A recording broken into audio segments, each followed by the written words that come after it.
na kuomba sana rafiki yangu, kwenye njia ya mapambo, kujipaka kucha, kujipaka kufanki, mawigi, mitindo ya kichwani, unajipeleka jehanamu. Naomba uache mara moja. Tena sio za uzinzi wala sio za kuiba, lakini changamoto yao ni kukubali kufanya mapambo ya kishetani, kufanya mapambo kichwani. Yaani mapambo yanaweza kupeleka motoni kabisa kwa 100%. Kichwani peke yake, kushuka nywele bandia, marasta, mawigi ni kujipeleka jehanamu.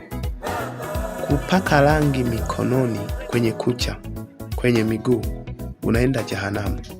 Sikudanganyi mpendwa, hizo sio vitu vya watakatifu. Hivyo vitu ni vya makahaba, watoto wa ibilisi, ambao wapo tayari kuzini, ambao wapo tayari kufanya kazi ya shetani kwa moyo wao wote. Ninakwambia hivi, uyaache mapambo yote yasiyofaa na yanayoona kwamba yanafaa, achana nayo. Lipstick achana nayo kuanzia leo. Makeup achana nayo kuanzia leo. Ninarudia tena, lipstick achana nayo kuanzia leo. Wewe mlokole unayetaka kwenda mbinguni, makeup achana nayo kuanzia leo, utakwenda jehanamu. Kitabu cha Misali sura ya 7, hii mistari naomba uielewe, halafu naomba uelewe tena. Kitabu cha Yeremia sura ya 4, naomba uelewe. Mpendwa katika Bwana, ninakusihi sana, mimi nakwambia hivi, jehanamu jihadhari nayo, kwa sababu jehanamu ndiyo mahali ambapo kila mwanadamu hawezi kutoka. Ndo maana jehanamu sio kama jela. Jela unaweza usijitetee, ukasubiria ukaingia kwanza jela. Ukishaingia jela, kisha ukajitetea ukatoka. Ila jehanamu ukishaingia, hakuna rufaa, hakuna kujitetea. Pale ukishaingia mpendwa, pale ukishaingia ndugu yangu, rafiki yangu mpagani, rafiki yangu mlokole, rafiki yangu Mkristo, rafiki yangu wewe unayenisikiliza na kunitazama, hawatoki, hawapumziki. Biblia inasema, kitabu cha Ufunuo inasema, na moshi wa maumivu yao hupaa juu milele hata milele. Milele na milele, yani hakuna asubuhi wala mchana, wala hakuna jioni wala mchana, wala yani hakuna usiku wala mchana, ambayo wananafuu, ambayo wanapumzika. Maumivu yao ni ya milele, mateso yao ni ya kila siku. Sijui unanielewa? Ninakuomba ndugu yangu, hebu fanya juu chini, uache mapambo kwanza, halafu kisha baada ya hapo, wanaume au wanawake ambao hamjipambi mapambo, wale mnaonyoa funky, wanaume kwa wanawake, naomba uachane nayo hiyo funky mara moja. Inakupeleka jehanamu, inakupeleka motoni, kwa sababu ninakwambia, ukisikia utaokoka, usiposikiliza utakufa na utakwenda jehanamu. Watoto wakubwa, wazee, funky tu. Biblia katika kitabu cha Mambo ya Walawi sura ya 19, 27 mstari inazungumza hivyo. Kunyoa funky hairuhusiwi kwenye Biblia, iwe Agano Jipya iwe Agano la Kale, vyote hairuhusu. Ninasema hivi, hairuhusu. Usinyoe, labda unataka kwenda jehanamu. Kwa hiyo leo walokole wengi wamekuwa na kinyume na Mungu.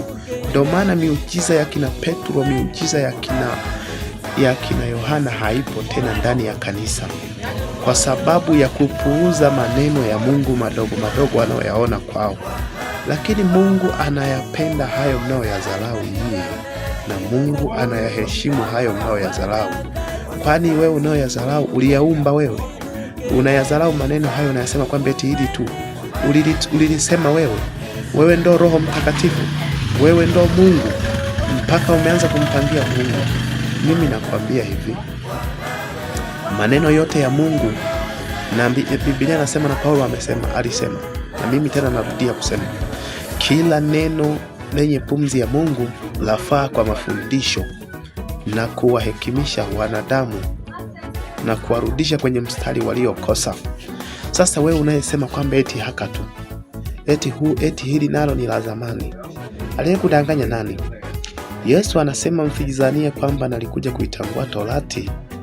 Basi nataka nikwambie hivi, Yesu kweli hakuja kuifuta Torati wala kuliondoa agano jipya.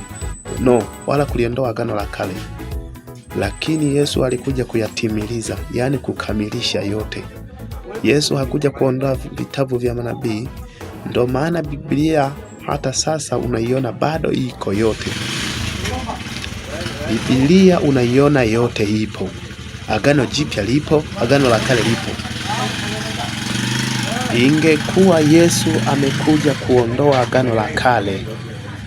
Ingekuwa Yesu amekuja kuondoa agano la kale, tusingelikuta, kwa sababu hatushiki maagizo.